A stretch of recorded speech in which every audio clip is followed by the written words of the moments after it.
Spazio Più. Buongiorno, buon pomeriggio a tutti.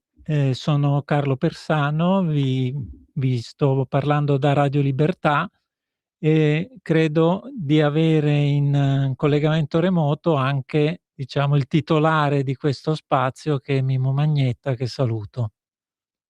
Ciao Carlo, buongiorno e benvenuti a tutte le ascoltatrici e a tutti gli ascoltatori nello Spazio Più del martedì pomeriggio. Oggi è martedì 11 agosto 2026. Nonostante la canicola, nonostante il caldo boia, noi siamo sempre qua a trasmettere, vero Carlo? Certo. A noi non ci blocca nessuno. Niente, non è impossibile. Ascolta, come prima cosa io do i numeri della diretta, così chi vuole può anche intervenire nella trasmissione. Dopodiché ti lascio la parola per continuare ad argomentare quello che tu hai già iniziato l'altra settimana, se non sbaglio. Sì, O no? c'è qualche aggiunta, esatto. Argomento l'aggiunta e adesso vi farò scoprire un parallelo che non tutti hanno visto fino a oggi. Allora, comunque il numero della diretta per chi vuole intervenire è 02 92 94 72 22.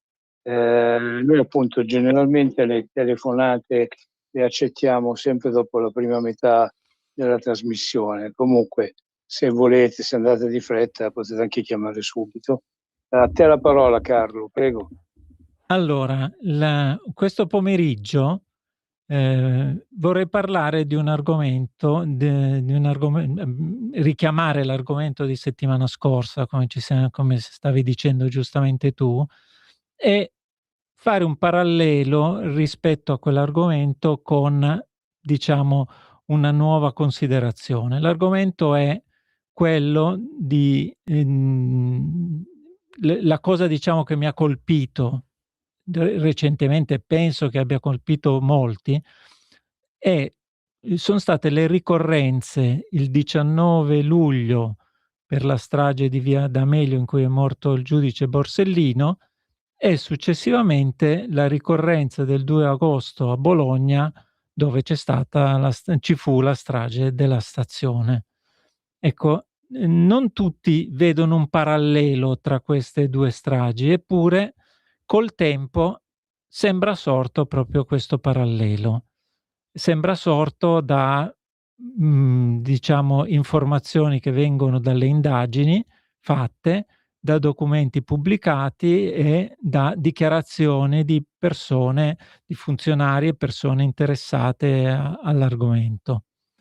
Allora, sostanzialmente la cosa che mi ha sempre un po' sorpreso, mi sorprende sempre di più, è vedere come queste due ricorrenze si siano trasformate in una sorta di celebrazioni, e vorrei dire in una maniera quasi così eretica, in una sorta di festa.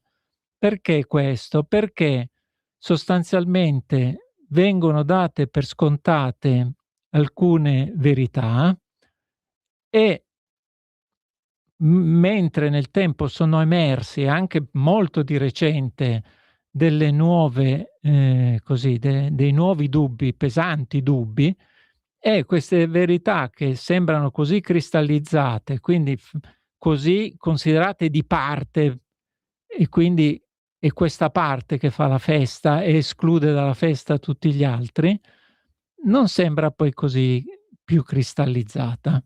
E quindi parlo di quello che è successo a Bologna nel 1980 e poi quello che è successo a Palermo nel 1992. Quali sono, intanto, perché c'è un parallelo tra Bologna e Palermo?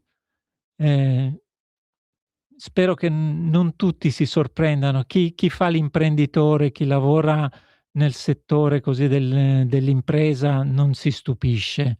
Il primo parallelo riguarda gli appalti.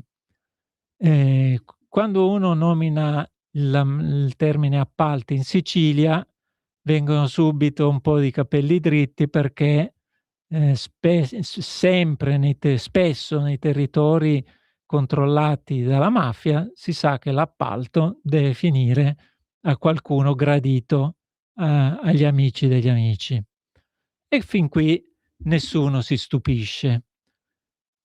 Lo stupore avviene quando in Emilia-Romagna uno prova a infilarsi in una gara d'appalti che interessa le cooperative emiliane e romagnole. Quando parliamo di cooperative emiliane e romagnole, non stiamo parlando di 4 ragazzotti o 4 signori che amichevolmente si mettono insieme e costituiscono un'impresa. Sono dei colossi enormi che fatturano miliardi di miliardi e sono potentissime e sono tutte governate dalla sinistra. Quindi togliere un appalto a questi è come togliere un appalto in Sicilia, in quei territori. Ecco che già c'è questo parallelo nelle due situazioni. Uno dice: ma guarda, anche se vai in Lombardia, in Veneto, in Piemonte, in Puglia, si tende a dare così a privilegiare l'azienda del territorio. Verissimo, però teniamo conto che in Sicilia in certi territori e in Emilia Romagna in quegli altri territori è una religione. Guai se l'appalto sfugge. Volete fare una prova? Provate a prendere una licenza per un supermercato in Emilia Romagna e vedete che cosa vi succede. Quindi se provi a metterti contro le potentissime Coop dell'Emilia Romagna. Quindi questo è un primo parallelo che volevo sottolineare, anche perché poi nella narrazione di queste vicende ci serve, soprattutto nella parte finale che riguarderà l'omicidio del giudice Borsellino.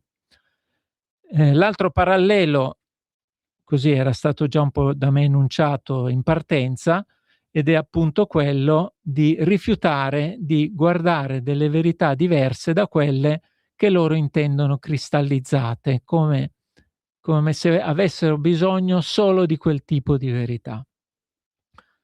E le verità che sono state cristallizzate con delle diverse sfumature nel tempo, come delle degradazioni nel tempo, sono che la strage di Bologna è una strage fascista e la strage di Via D'Amelio è una strage in alleanza tra la mafia e i fascisti.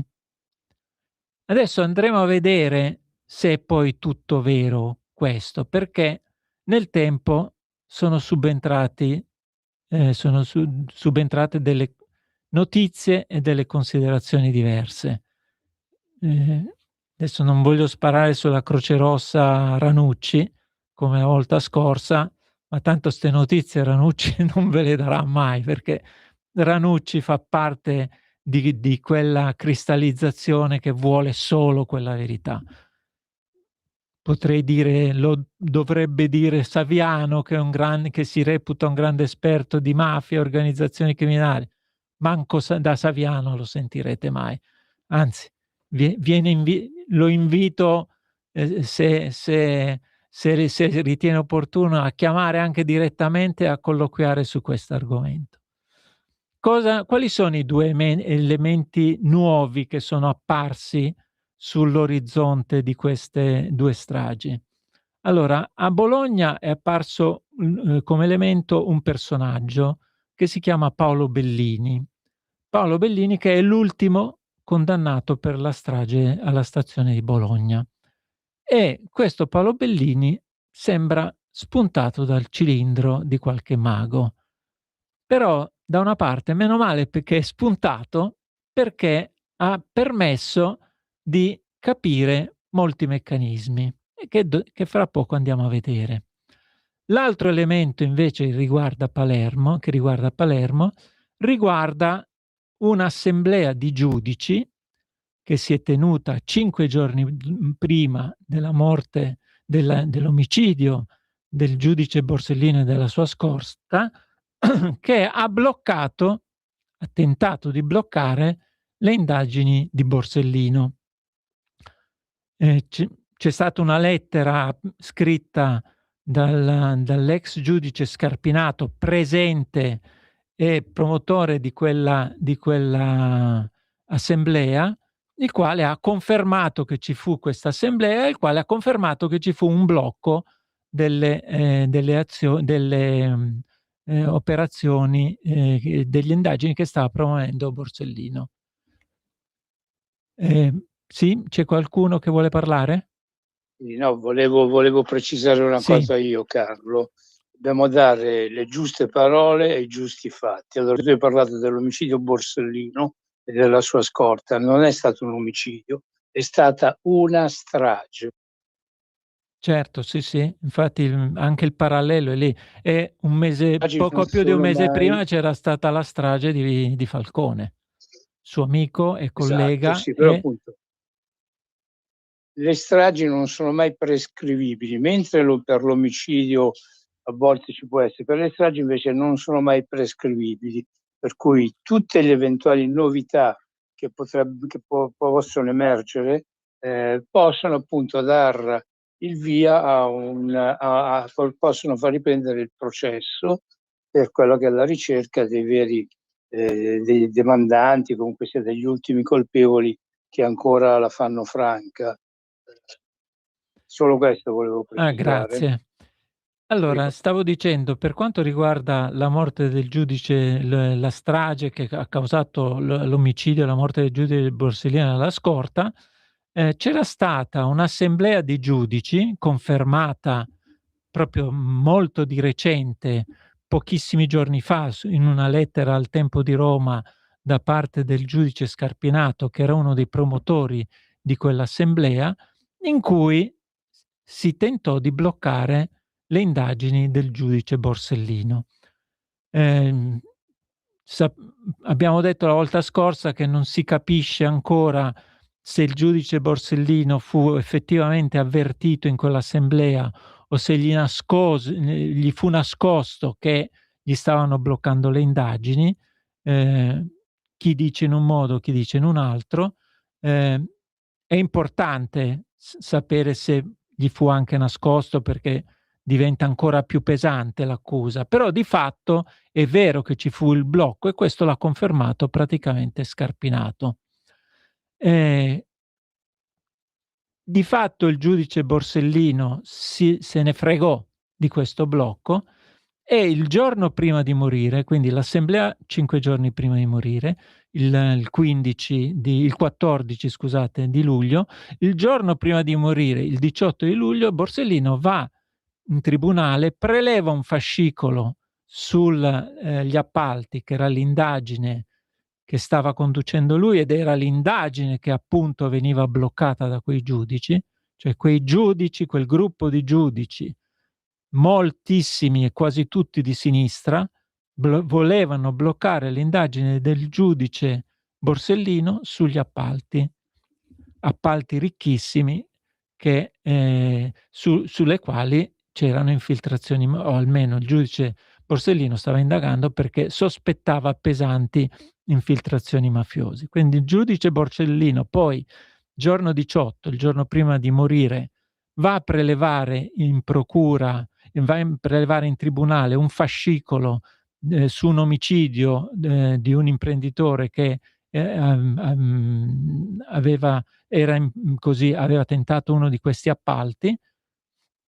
Evidentemente, se volevano bloccargli l'indagine sull'appalto, è come se lui se ne fosse fregato del fatto che questi gli volevano bloccare l'indagine, ammesso che lo sapesse, perché il giudice Ingroia sembra che abbia sentito Borsellino in uscita da quell'assemblea dire voi non me la raccontate giusta, quindi come se non sapesse che gli avevano bloccato l'indagine. Comunque, bloccata o non bloccata, preleva questo fascicolo, il giorno dopo salta per aria con una bomba, con una strage, come diceva giustamente Mimmo, e successivamente non si trovano più né la sua agenda né questo fascicolo.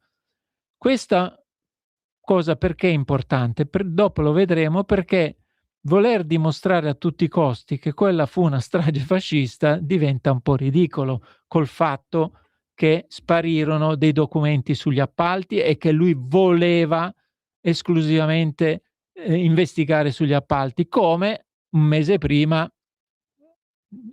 a causa della morte, c'era stata anche la strage di Falcone, come anche Falcone, che era morto un mese prima, voleva indagare. Quindi, tra l'altro, poi le morti dei giudici si fermano dopo questi due omicidi, queste due stragi, e quindi a dimostrazione ancora maggiore che quello che seccava la mafia era che qualcuno indagasse su questi appalti. Però su questo aspetto poi torniamo dopo. Torniamo su Bologna per il momento. Cosa succede a Bologna? Succede che spunta dal cilindro questo nuovo condannato per la strage di Bologna, che si chiama Paolo Bellini. Paolo Bellini a Paolo Bellini viene attribuita, e lui stesso si attribuisce, una militanza in un'organizzazione che esisteva ed era attiva in quegli anni, che si chiamava Avanguardia Nazionale, e che era un'organizzazione extraparlamentare di destra, con a capo Stefano Delle Chiaie, e questa organizzazione era stata inquisita anni prima, nel 1983, quindi 3 anni dopo la strage di Bologna, come l'artefice della strage della stazione di Bologna. Cosa succede? Succede che l'accusa del 1983 crolla, perché era un'accusa fondata sul niente. Faccio un esempio: nell'accusa un pentito che si chiamava Elio Ciolini aveva dichiarato che la preparazione dell'attentato era avvenuta in una fabbrica di cerniere di San Giovanni al Persiceto, e bastava che qualcuno andasse in questa fabbrica di cerniere in via Karl Marx, intanto a vedere se c'era la fabbrica di cerniere e poi a vedere se era una fabbrica dove potevano andare avanti e indietro sti fascisti per confezionare questa bomba. Non fu fatto, cadde nel ridicolo questa accusa e tutti furono assolti, tutti furono assolti, compreso 2 degli 5 accusati che invece nel frattempo erano stati ammazzati. Uno era stato ammazzato in Bolivia in un'operazione di polizia in combinazione con la CIA, cioè la CIA sostanzialmente aveva chiamato la polizia italiana, aveva detto: guardate, qui in Bolivia ci sono dei fascisti italiani che stanno dando fastidio perché stanno tentando un'operazione sostanzialmente sovranista, non usarono quel termine, perché era un'operazione che doveva scavalcare degli intermediatori per la vendita dei prodotti in Bolivia a delle aziende di paesi non allineati come Cina e India. Ci fu questa comunicazione della CIA al servizio segreto della polizia che si chiamava SISDE, ancora oggi si chiama SISDE, e gli dissero: vi interessano questi 3 che abbiamo individuato qua? In catturare questi 3, tra cui Stefano Delle Chiaie, Pagliai e un terzo che ancora non si è capito? La polizia della SISDE in Italia dice: come no, che ci interessa? Bene, preparate l'estradizione, disse la CIA, e veniteveli a prendere. Fatto sta che il SISDE rispose: no, non facciamo l'estradizione. Perché disse non facciamo l'estradizione? Perché avevano appena tentato l'estradizione con altri 2 collegati con Delle Chiaie, che erano un francese, Olivier Danet, e un tedesco, Joachim Fibelkorn, e la magistratura sia francese che tedesca, avendo visto le carte di questo truffatore che aveva raccontato tutte queste palle, che erano evidenti palle, aveva negato l'estradizione. Quindi loro avevano detto: se chiediamo l'estradizione anche per questi, finisce che la Bolivia vede le carte e nega altrettanto l'estradizione. Quindi catturiamoli, ma catturiamoli vuol dire sequestriamoli, perché andavano lì senza il permesso di nessuno e andavano a sequestrarli. Trovarono Pagliai. Pagliai era disarmato, lo catturarono, mentre era di spalle uno arrivò e gli sparò alla nuca. Fine di Pagliai. Quindi noi adesso ci stiamo scandalizzando perché Ruggero è corso dietro a dei rapinatori che gli avevano pestato a morte la moglie e ha sparato a qualcuno mentre scappava, e nessuno ha mai detto niente di questo Pagliai che era di spalle, disarmato, già arreso, poi sapeva di non aver fatto niente, quindi diceva: ma chi se ne frega se vengono ad arrestarmi, tanto poi non ho fatto niente, mi devono liberare. E invece, evidentemente per non arrivare al processo, qualcuno ha pensato bene di farlo fuori. Analogamente ne avevano fatto fuori anche un altro di questi 5 indagati in Italia, si chiamava Carmine Palladino. Allora, che cosa succede? Ecco perché Bellini diventa importante, perché gli amici di Pagliai e Palladino hanno continuato per anni a pretendere la verità su questi 2 omicidi. Hanno preteso per anni la novità per questi 2 omicidi. Allora il paradigma spuntato fuori, perché continuano a pretenderla anche adesso, anche negli ultimi anni. Il paradigma quale doveva essere? Bellini, che sta nello stesso gruppo di Pagliai e Palladino, è autore della strage di Bologna. Quindi, anche nel caso Palladino e Carmine, Palladino e Pagliai risultino innocenti, siccome erano amici, erano nello stesso gruppo con Bellini, per la proprietà transitiva non potevano essere poi così innocenti. Ecco perché era importante, dopo 40 anni, tirare fuori dal cilindro Bellini, perché c'erano gli amici di Pagliai e Palladino che continuavano e continuano ancora oggi a chiedere giustizia per 2 omicidi che non hanno mai avuto motivazione.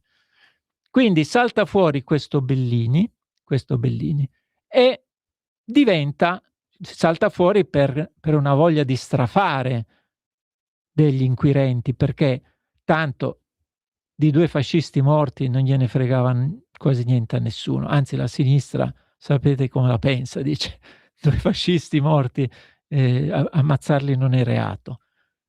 Degli altri, tutti gli altri, manco gliene fregava niente di dare giustizia a 2 innocenti che non avevano nessun reato sulle spalle, da specificare questo.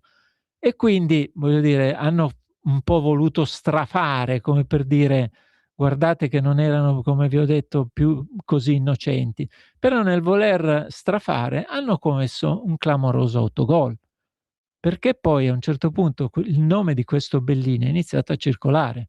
Gli amici, il presidente di Avanguardia Nazionale, quindi questa organizzazione, per primo si è presentato al processo di Bologna per essere ascoltato, dicendo: guardate che sto Bellini nessuno l'ha mai né sentito né visto, e ha per di più portato un plico di documenti che dimostravano questa cosa, questa condizione.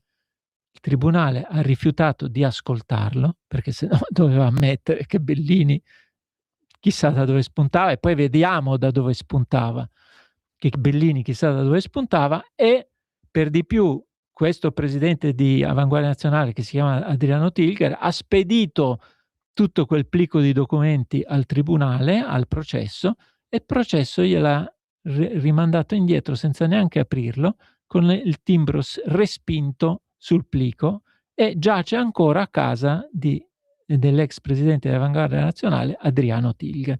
Se i giudici o chiunque volessero vederlo, è lì, è fermo lì. Quindi salta fuori questo Bellini e alla fine il tribunale non vuole sapere chi è Bellini. Quindi vedete che già la verità cristallizzata, se viene un po' smossa, iniziano a dire: no, non voglio sapere chi è lui realmente. Deve essere per forza quello che diciamo noi. Dopodiché, adesso so che c'è la pausa, ma vi annuncio una cosa: Bellini molto probabilmente è un maresciallo dei servizi segreti.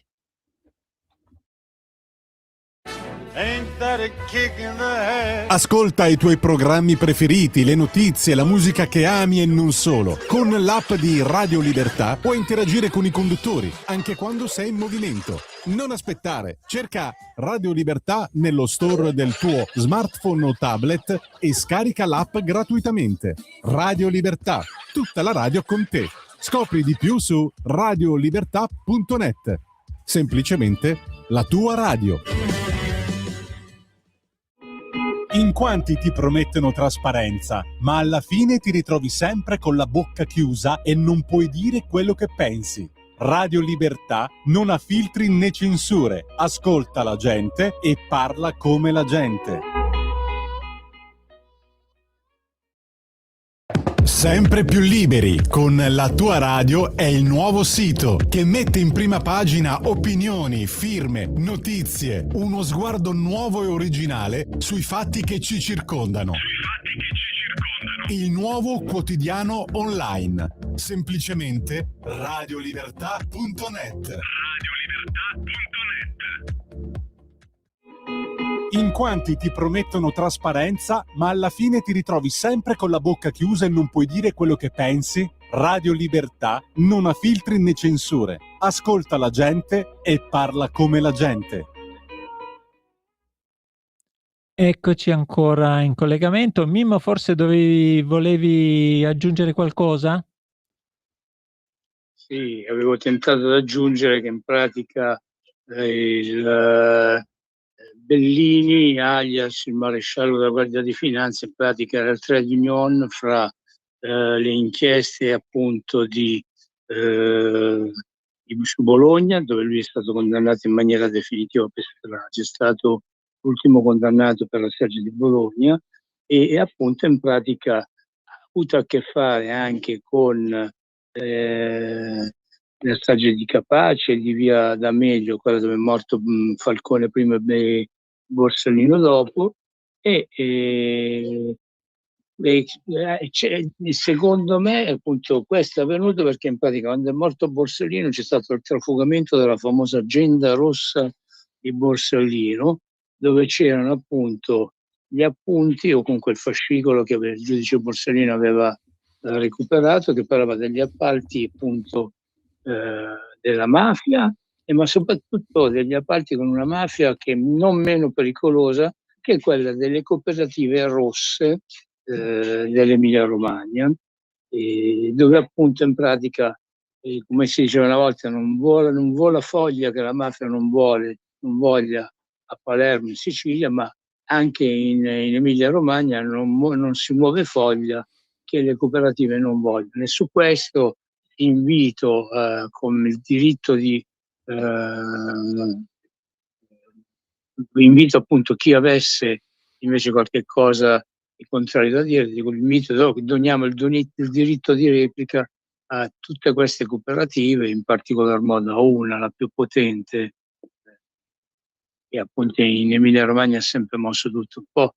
Sai, ma lì è un po' come la storia che all'indomani della fine della seconda guerra mondiale il mondo fu diviso in due, fra Yalta e l'Unione Sovietica. Praticamente in Italia noi abbiamo avuto un'Italia divisa in due, con la COP che si è presa tutto il centro e parte del sud, e a nord ci stava la famiglia Capriotti, insomma, c'erano già dei disegni e nessuno si poteva sognare di andare a metterci il dito, perché chi ci metteva il dito è come quello che mette il dito nella presa rimane folgorato.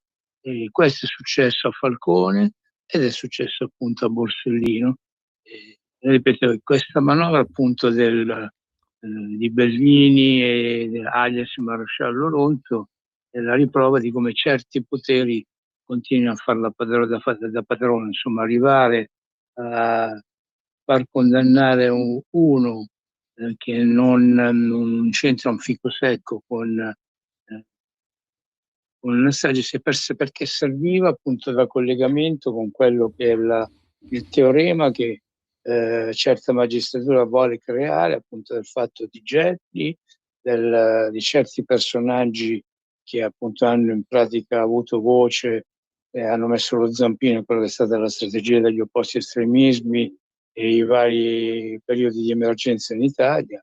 Ecco, in pratica Bellini, alias Maresciallo Ronzo, servono appunto a creare questa cosa qua, perché in pratica ci sono i comitati dei familiari delle vittime di Bologna e altri comitati appunto che in pratica hanno a che fare con le stragi di Sicilia, che forse quelli siciliani sono più genuini, insomma, ecco, ma per dire sicuramente i comitati per le famiglie delle vittime di certe stragi che sono accadute da Bologna fino su a Brescia ancora hanno voce in capito. Ricordano un po' come l'ANPI, l'Associazione Nazionale Partigiani d'Italia, che non ha più un partigiano vivo, ma che continua a percepire fondi, finanziamenti pubblici da quelli che li portano avanti i suoi vari pronipoti, insomma.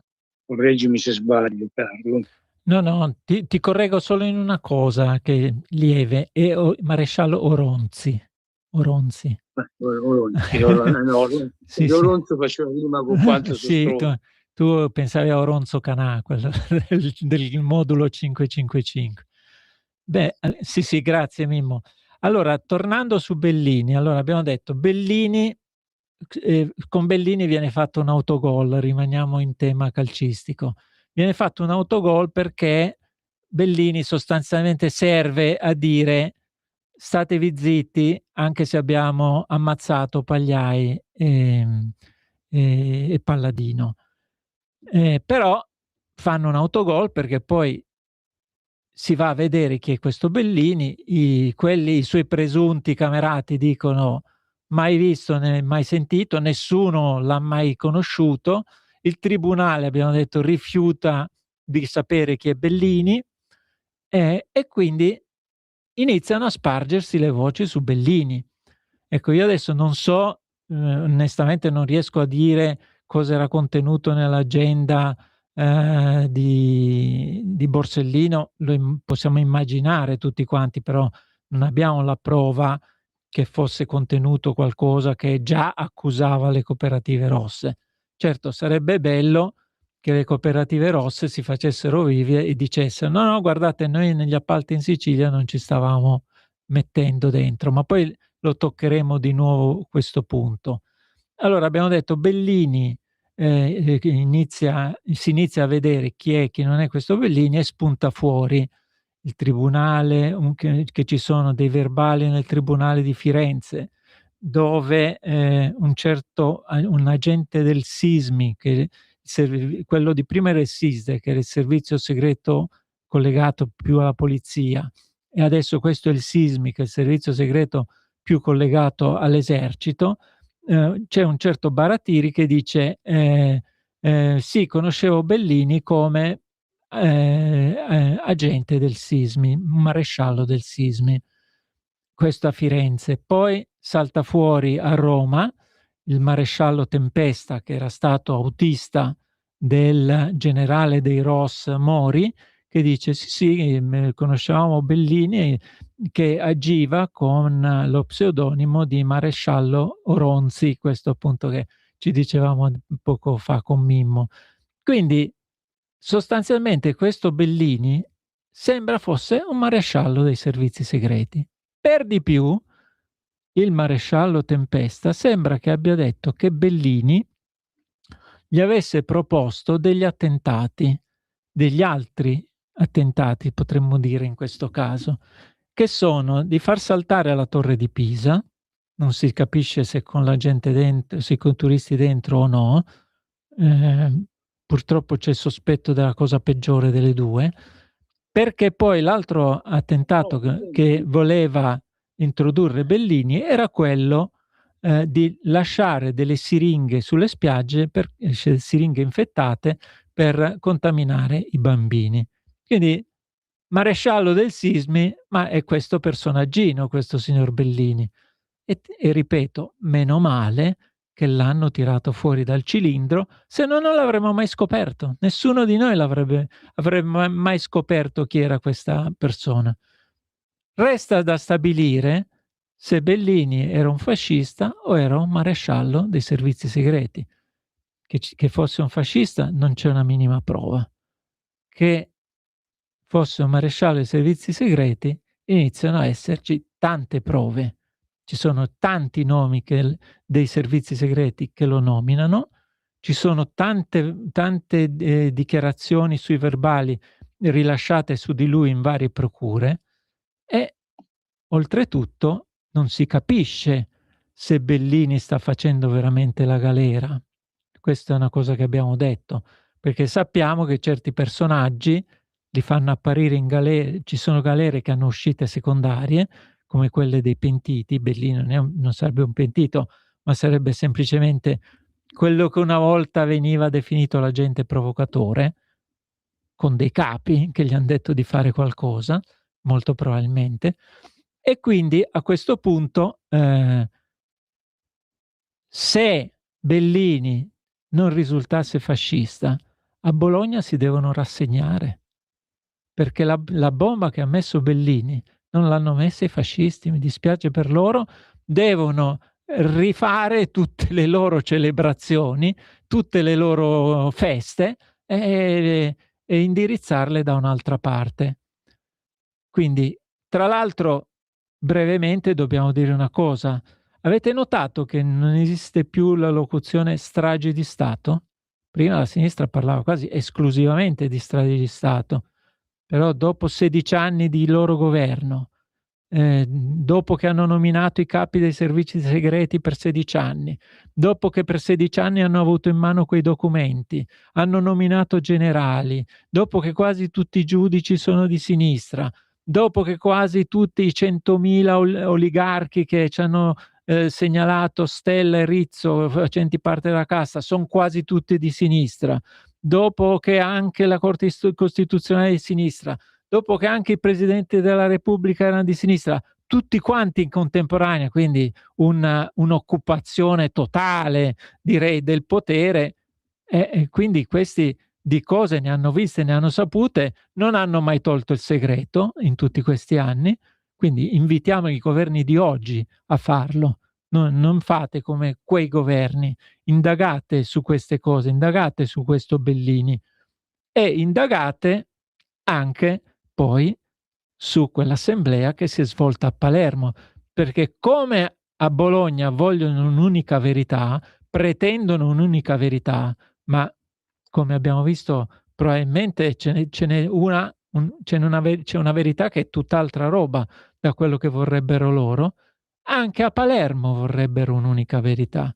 E qual è l'unica verità che vogliono a Palermo? Una molto simile a Bologna: la strage compiuta dalla mafia insieme ai fascisti. Quindi qui i fascisti non agiscono da soli, perché è strano dire che in un territorio di mafia agiscano da soli, quindi li devono per forza accomunare alla mafia. Solo che non è risultata nessuna prova di questo. Il procuratore capo di Palermo, Salvatore De Luca, titolare delle indagini sulle stragi di Falcone e Borsellino, ha detto che la parte che riguarda le trame nere vale uno zero spaccato. La Cassazione sta prolungando questo stillicidio perché evidentemente è dura ammettere che manco lì c'entravano niente i fascisti. E perché non si deve ammettere questo? Perché se no si deve ammettere che l'unico vero movente per ammazzare Falcone e Borsellino era l'indagine sugli appalti.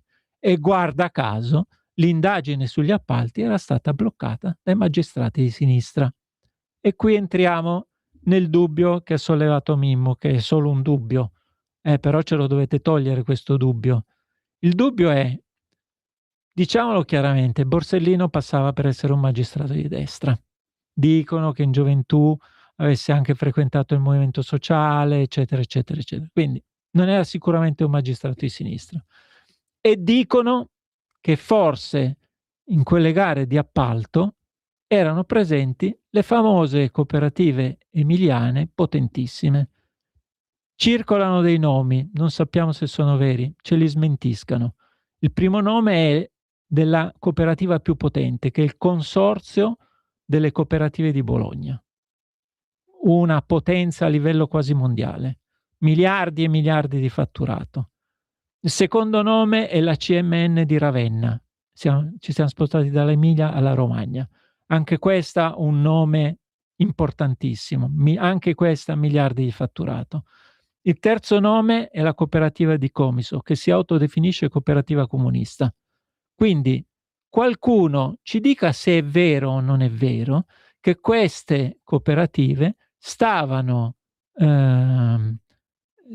partecipando a degli appalti in Sicilia con chi erano i personaggi con cui avevano contatti, oppure ce lo escludano, sapendo che se poi salta fuori si assumono un bel rischio. Ecco perché c'è il totale silenzio, forse perché c'è il totale silenzio su questa materia, perché chiaramente se uno dice no, non è vero e poi risulta vero, capite che qui qualcuno dice che crolla un pezzo del castello, alcuni dicono che crolla tutto il castello a questo punto. Addio festa del 2 agosto per la stazione di Bologna, addio festa del 19 luglio per la strage di Via D'Amelio, eccetera, eccetera.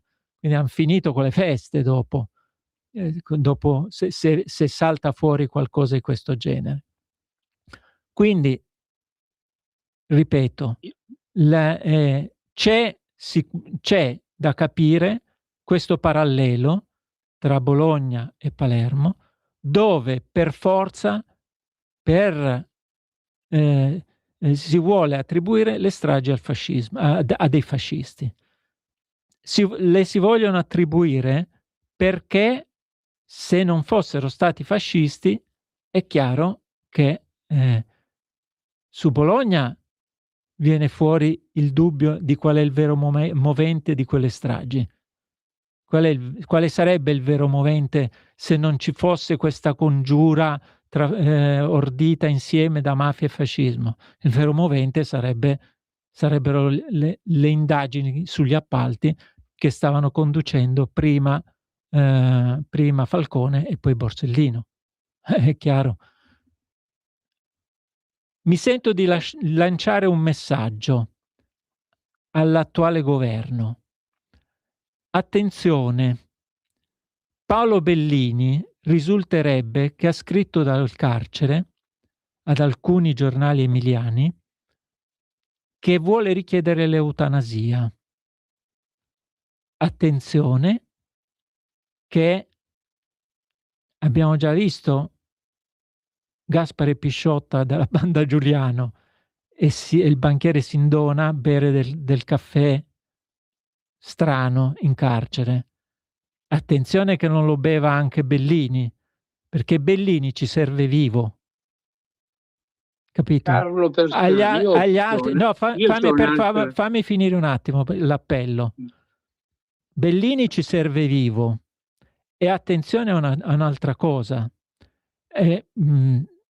Attenzione che il giudice, il procuratore capo di Caltanissetta, Salvatore De Luca, sta sostenendo le stesse indagini di Falcone e Borsellino, e come Falcone e Borsellino è stato isolato dalla magistratura, cioè contro il GIP di Caltanissetta, contro la Corte di Cassazione, che gli ha già ostacolato 2 archiviazioni sulle trame nere. Attenzione, il giudice De Luca eroicamente sta sostenendo una posizione in maniera isolata come fu isolato Borsellino. Chiedo questo ai governi italiani di considerare per 2 motivi diversi. Uno serve vivo perché se la deve cantare prima o poi, e un altro serve vivo, il giudice siciliano, perché sta conducendo delle indagini che devono chiarire definitivamente delle cose. Scusami Mimmo, ti lascio. Io penso invece che Bellini abbia fatto la richiesta dell'eutanasia, perché quello è un paraculo. Cioè, questo Bellini, appunto, Può essere. che nessuno ha mai conosciuto nei decenni passati, che poi è spuntato fuori, appunto, che ha fatto ripartire il processo nei suoi confronti, quello che poi ha portato alla sua condanna e alla conferma di quello che era il teorema, che dietro Bologna, dietro gli esecutori materiali ci dovevano essere appunto tutta la banda dei vecchi legati a Gelli, chiedendo l'eutanasia, visto che appunto Bellini è stato capace di apparire e sparire a suo piacimento, capace che appunto finge l'eutanasia, muore, viene cremato qualcuno al posto suo e lui ritorna a fare impicci e imbrogli in qualche altra parte del mondo. Perfettamente d'accordo, Mimo. Capacissimo, Sì, è capacissimo di farlo, ha le perfetto, coperture sicuramente per farlo. però attenzione che rimanga anche vivo. Entrambe le cose, è vero che può succedere quello che dici tu, che lo fanno sparire in un'altra maniera, lasciandolo vivo, cambiandogli l'identità, eccetera, eccetera.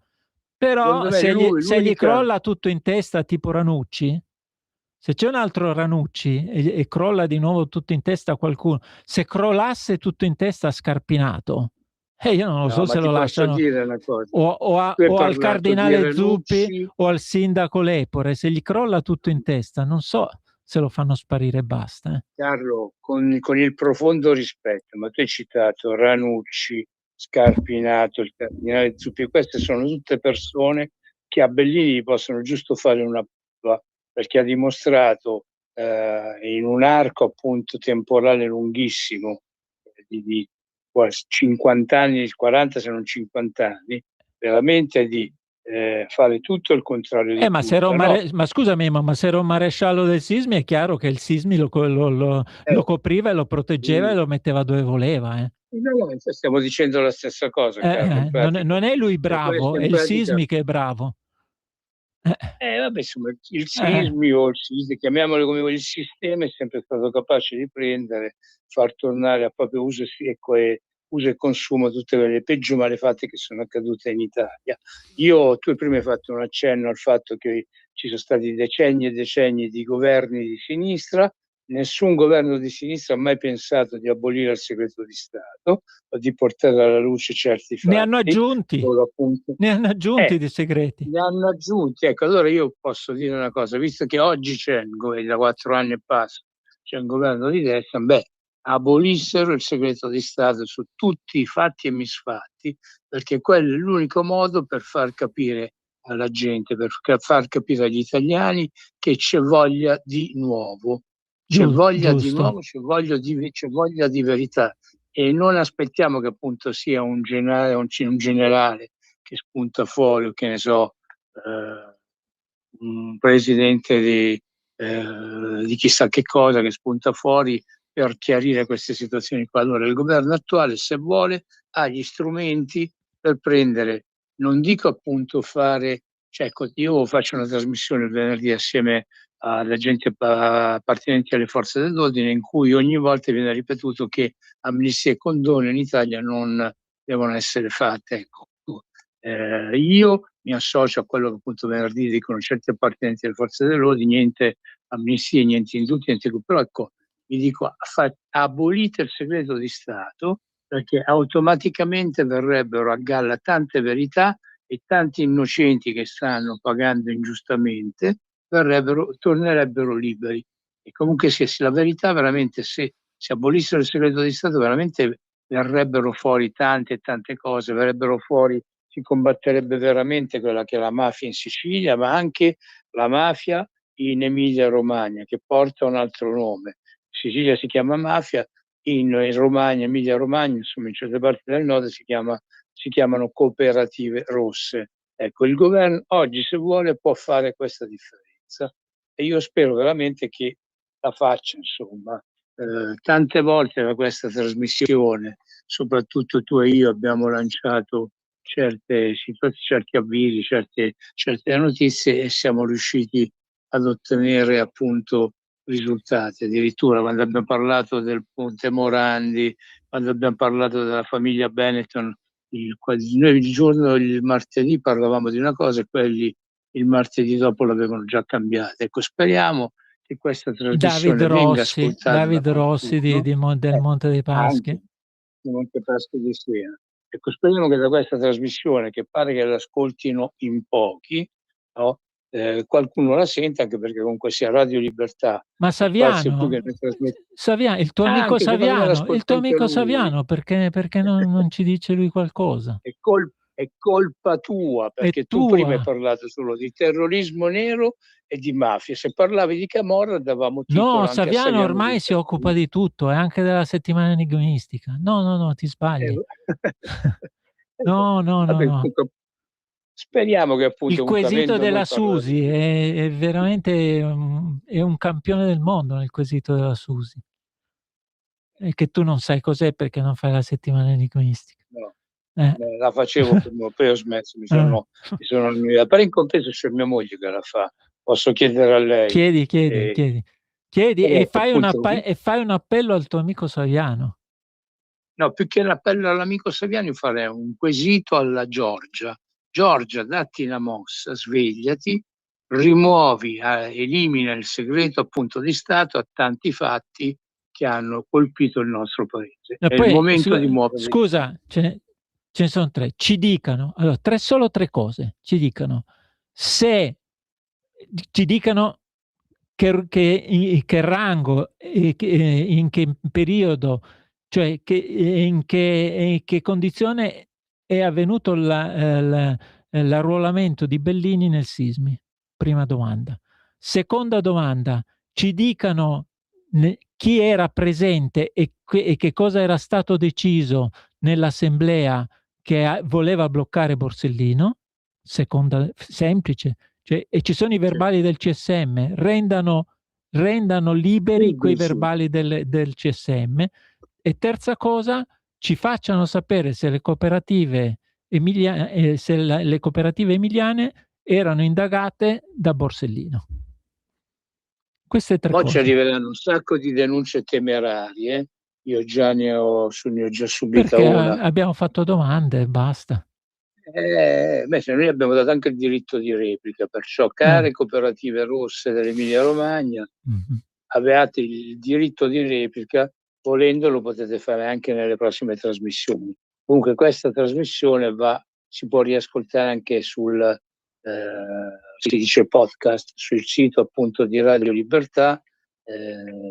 Appena termina la trasmissione, subito dopo la potete trovare appunto su YouTube, su Facebook, ve la potete riascoltare tranquillamente e così potete ragionare su tutte le varie nostre mie di Carlo Persano, esposizioni che abbiamo fatto su vari fatti che, ripeto, non sono storie del passato, è una storia che ancora brucia sulle carni vive di tante persone, perché ci sono tutti i morti della strage di Bologna, tutti i morti delle altre varie stragi, sono i morti di Falcone, di Borsellino e di tutte le sue, di tutti gli uomini e le donne della loro scorta che ancora bruciano, hanno le ferite ancora sanguinanti, ed è giusto che appunto tutti trovino una risposta. E perciò Giorgia, datti una mossa, abolisci il segreto di Stato. Se non lo fai vuol dire che non sei molto differente dagli altri. E con questo, Carlo, a te la chiusura di questo nostro spazio, perché ormai il tempo è quasi terminato. Vai Carlo. Beh, un ringraziamento a tutti quelli che ci hanno ascoltato. Che ti ascolteranno. O che ci ascolteranno, è un invito a non spaventarsi di scoprire anche cose molto spiacevoli. E poi, se mi permetti, un invito, visto che non fai tu, al tuo amico Saviano. Saviano, per favore, indaga su Paolo Bellini e su quell'assemblea di Palermo dove hanno tentato di bloccare Borsellino.